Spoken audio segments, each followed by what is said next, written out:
Indonesia kini tampil ke depan tanpa ragu. Negara ini tidak lagi menyembunyikan sikapnya dalam menjaga wilayah laut. Di Laut Ambalat, kekuatan dikerahkan secara nyata. 3 kapal selam, 2 kapal induk, serta 1 kapal penghancur berteknologi mutakhir ditempatkan untuk mengamankan kawasan strategis tersebut. Armada tempur TNI Angkatan Laut kini berjaga penuh. Dunia pun dibuat tercengang. Pesannya tegas dan tidak multitafsir. Kedaulatan maritim Indonesia bukan untuk diuji. Masuknya aktivitas ilegal dari luar negeri ke perairan nasional bukan perkara sepele. Itu adalah ancaman langsung terhadap kedaulatan negara. Maka muncul pertanyaan penting. Sejauh apa aparat diberi kewenangan untuk bertindak? Apakah penenggelaman kapal menjadi opsi? Jawaban negara jelas. Ketika sebuah tindakan membahayakan keselamatan dan kehidupan rakyat Indonesia, negara tidak boleh bimbang. Dan bila situasi menuntut, penenggelaman kapal ilegal adalah konsekuensi yang sah. Mari jujur sejenak. Jika sebuah kejadian hanya terjadi sekali, mungkin masih bisa disebut kecelakaan. 2 kali bisa saja salah navigasi. Tapi jika terjadi berulang dari tahun ke tahun, dari lokasi ke lokasi, dengan pola yang sama persis, itu bukan lagi kebetulan. Itu niat. Dan disitulah persoalannya. Kapal berbendera Malaysia yang tertangkap di perairan Indonesia bukan cerita baru. Bukan isu musiman.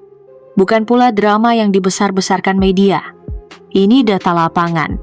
Dicatat aparat, disaksikan nelayan lokal. Masuk laporan resmi negara berulang kali dari Selat Malaka, perairan Kepulauan Riau, hingga wilayah abu-abu yang sering dijadikan alasan klasik kapal asing polanya seragam. Masuk diam-diam, tangkap ikan, ketahuan patroli, kabur, melawan. Kalau ditanya kenapa kejadian ini terus berulang, jawabannya pahit tapi sederhana, karena mereka merasa bisa. Dan satu hal harus diluruskan sejak awal, ini bukan cerita nelayan kecil yang nyasar karena GPS error. Jangan buru-buru iba, kapal-kapal yang tertangkap dilengkapi teknologi lengkap. Fish Finder aktif, GPS menyala, jurnal tangkapan rapi, jaring skala industri. Ini bukan kapal yang tidak tahu apa yang mereka lakukan. Mereka tahu di mana ikan berkumpul. Mereka tahu jadwal patroli. Mereka paham jalur pelayaran internasional. Dan yang paling penting, mereka tahu wilayah itu bukan laut Malaysia. Kalau memang cuma salah jalan, harusnya mereka berhenti saat diperingatkan. Tapi yang terjadi justru sebaliknya. Kapal tancap gas. Zigzag. Masuk jalur pelayaran sibuk. Bahkan memotong haluan kapal patroli. Ini bukan refleks orang panik, ini manuver orang yang sudah terbiasa main kucing-kucingan. Sindiran halusnya begini, kalau cuma nyasar, kenapa selalu nyasarnya ke wilayah ikan Indonesia? Selat Malaka bukan laut sepi, itu salah satu jalur pelayaran tersibuk di dunia. Ribuan kapal lewat setiap hari. Justru karena sibuk itulah celah dimanfaatkan. Kapal ilegal menyamar di antara kapal dagang. Ais dimatikan, lampu diredupkan, bergerak di jam rawan. Begitu patroli muncul, mereka masuk arus kapal besar, berharap aparat ragu bertindak. Masalahnya, TNI AL dan Polair bukan pemain baru. Mereka paham pola ini. Ketika kapal asing ketahuan menurunkan jaring di wilayah Indonesia lalu pura-pura tersesat, aparat tahu itu skenario lama. Dan lucunya, alasan yang keluar hampir selalu sama. Tidak tahu, salah koordinat, mengira masih di perairan sendiri. Padahal GPS menyala.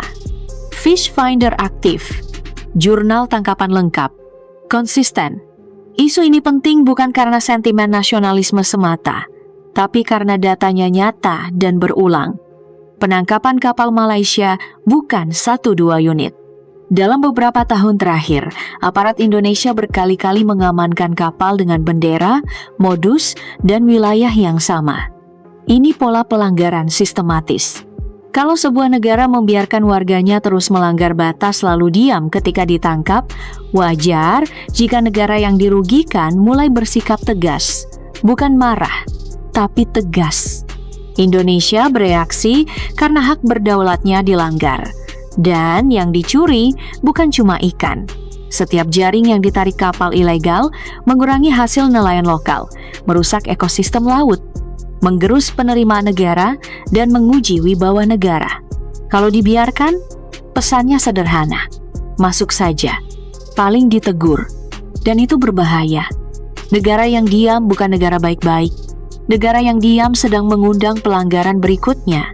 Indonesia belajar dari pengalaman. Dulu lunak, hasilnya pelanggaran makin sering. Maka sekarang pendekatannya berubah. Hadir, tegas, sah secara hukum. Disinilah publik mulai paham. Indonesia tidak berteriak, tidak provokatif. Tapi ketika patroli bertemu pelanggaran, negara bertindak. Setiap tindakan ada prosedur, ada catatan, ada dasar hukum. Jadi kalau ada yang bertanya kenapa Indonesia terlihat keras sekarang, jawabannya karena pelanggarannya juga keras kepala. Dan penting dipahami, kapal perang Indonesia tidak berangkat patroli untuk mencari ribut. Patroli itu tugas rutin. Jadwal jelas. Rute jelas. Target jelas. KRI Sultan Taha saat itu menjalankan patroli biasa, sampai radar mendeteksi kapal dengan perilaku mencurigakan. Jaring turun, gerak lambat, pola memutar. Itu bahasa laut, sedang menangkap ikan, dan posisinya berada di wilayah hak berdaulat Indonesia. Langkah pertama selalu komunikasi. Radio call, identifikasi, peringatan. Ini standar internasional. Tapi kapal itu diam, mesin dinaikkan, arah berubah, tidak kooperatif. Isyarat visual diberikan, lampu, sirine, semua direkam, dan kapal tetap kabur, masuk jalur sibuk, zigzag. Ini taktik. Tembakan peringatan bukan agresi, itu sinyal terakhir. Peluru ke udara. Tujuannya menghentikan. Tapi kapal tetap melawan, bahkan melakukan manuver berbahaya mendekat ke haluan KRI. Di titik ini, bukan cuma kedaulatan yang terancam, tapi nyawa prajurit. Tabrakan bukan langkah awal, itu akibat dari manuver ekstrem kapal ilegal. Dan setelah tabrakan terjadi, TNI AL tidak pergi. Justru penyelamatan dilakukan. ABK diangkat, diberi pertolongan, diamankan. Tegas tidak berarti kejam. Begitu kapal dikuasai, pemeriksaan membongkar semuanya. Alasan salah koordinat runtuh, bukti bicara, dan disitulah hukum berjalan. Karena hukum tidak boleh selektif. Sekali dilepas, besok datang 10, lusa 20. Ketegasan ini bukan emosi.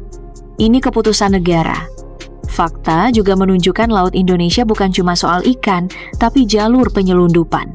Pakaian bekas ilegal, barang tanpa izin, masuk merusak industri lokal, mematikan UMKM, merugikan negara miliaran rupiah, dan modusnya sama. Laut, wilayah abu-abu, jalur sibuk.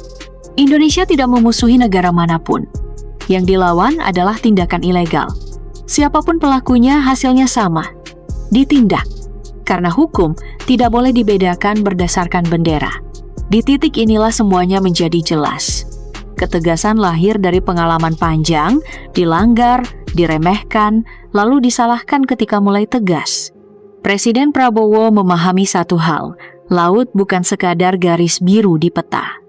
Laut adalah ruang hidup, sumber pangan, jalur ekonomi, dan simbol kedaulatan. Ketika negara berdiri tegak hari ini, itu bukan untuk ditakuti, tapi untuk dihormati. Indonesia tidak mencari konflik, tapi juga tidak lagi menghindar. Karena menjaga kedaulatan bukan soal gengsi, tapi tanggung jawab kepada rakyat hari ini dan generasi yang akan hidup dari laut ini kelak. Indonesia tidak main-main menjaga lautnya. Bukan karena ingin galak, tapi karena terlalu lama bersabar. Dan sekarang, batasnya sudah jelas.